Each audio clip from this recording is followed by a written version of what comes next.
এই নির্বাচনে বাংলাদেশের রাজনৈতিক ভবিষ্যৎ, অর্থনৈতিক ভবিষ্যৎ নির্ভর করছে। যে বিএনপির জন্মই সংস্কারের মধ্য দিয়ে। আগামী নির্বাচন যেটা নির্ধারিত হয়েছে আগামী 2026 সালের ফেব্রুয়ারি মাসের মধ্যেই অনুষ্ঠিত হবে। এই নির্বাচনে বাংলাদেশের রাজনৈতিক ভবিষ্যৎ, অর্থনৈতিক ভবিষ্যৎ নির্ভর করছে। আগামী নির্বাচন সেই জন্যই আমাদের কাছে অত্যন্ত গুরুত্বপূর্ণ যে আমরা আবার গণতান্ত্রিক একটা ব্যবস্থায় ফিরে যেতে চাই। আমাদের মানুষ নির্বাচন চায়।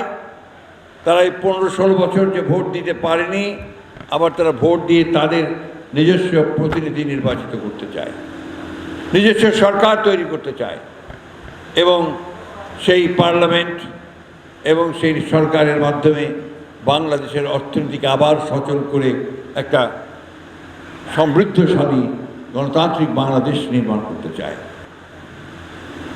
আমরা খুব স্পষ্ট করে বলেছি যে সংস্কার আমরা চাই এবং সেই সংস্কারগুলো শুরু আমরাই করেছিলাম। আপনারা জানেন যে আমি বিভিন্ন জায়গায় বলেছি যে বিএনপির জন্মই সংস্কারের মধ্য দিয়ে। আমাদের বাংলাদেশে একটা বিরাট পরিবর্তন হয়ে গেছে। 15 বছর একটা দানবীয় ফ্যাসিস্ট দুঃশাসনের পরে ছাত্র জনতার অভ্যুত্থানের মধ্য দিয়ে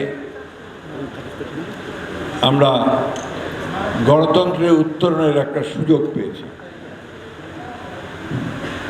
আমরা এখন মুক্ত বাতাসে নিঃশ্বাস নিতে পারি। আমাদের গণতান্ত্রিক কর্মী যারা আছেন, দলের নেতা কর্মী যারা আছেন, তারা এখন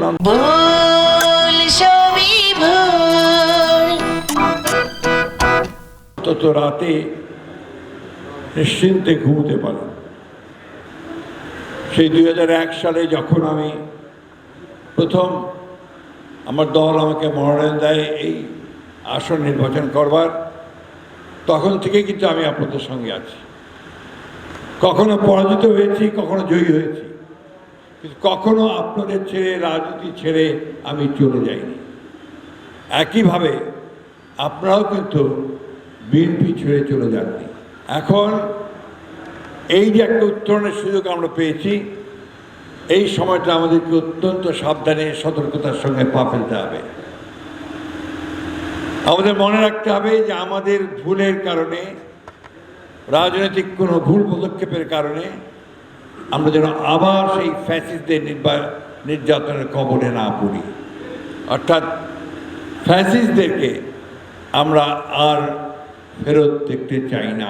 বন্ধুগণ, আগামী নির্বাচনে সেই জন্যে আমরা বাংলাদেশ জাতীয়তাবাদী দল, আপনারা জানেন যে আমরা যে মূল লক্ষ্য নিয়ে এই নির্বাচনে অংশ নিচ্ছি তা হচ্ছে গণতন্ত্রকে সত্যিকার অর্থেই প্রতিষ্ঠা করা, গণতন্ত্রকে প্রাতিষ্ঠানিক রূপ দেয়া এবং গণতন্ত্রের সমস্ত ইনস্টিটিউশনগুলোকে, প্রতিষ্ঠানগুলোকে শক্তিশালী করা। এবং সেই লক্ষ্যে আমরা কাজ শুরু করেছি। আমরা ইতিমধ্যে আমাদের ভারপ্রাপ্ত চেয়ারম্যান তিনি আমাদেরকে নির্দেশনা দিচ্ছেন, সেইভাবে আমরা কাজ করছি। আমরা আমাদের সঙ্গে যারা সংগ্রাম করেছেন, লড়াই করেছেন গণতন্ত্রে ফিরে আসার জন্য, তাদের সঙ্গে সেই সমস্ত রাজনৈতিক দলের সঙ্গে আমরা সুসম্পর্ক রাখছি এবং আশা করছি যে সবাই মিলেই আমরা এই গণতন্ত্রকে সামনের দিকে এগিয়ে নিয়ে যেতে পারব।